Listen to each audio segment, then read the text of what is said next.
Doctor আমাদের কাছে ঈশ্বর তুল্য। আজ তেমনই একজন ডাক্তারের সুচিকিৎসার গল্প সকলকে বলবো। কবিতাটি লিখেছেন কবি সুকান্ত ভট্টাচার্য। কবিতার নাম সুচিকিৎসা।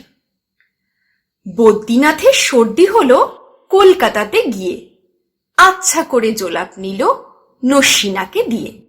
ডাক্তার এসে বলল কেশে, বড়ই কঠিন ব্যামো, এসব কি সুচিকিৎসা? আরে আরে রামো, আমার হাতে পড়লে পরে এক্সরে করে দেখি রোগটা কেমন, কঠিন কিনা, আসল কিংবা মেকি।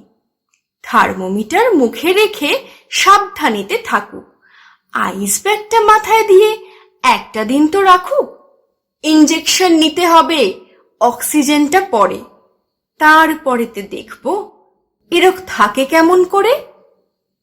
পল্লীগ্রামের বদ্রীনাথ অবাক হলো ভারী, সর্দি হলেই এমন তর, ধন্য ডাক্তারি। আছে নাকি এমন কোনো ডাক্তারের খোঁজ? থাকলে আমাকে জানি। নমস্কার।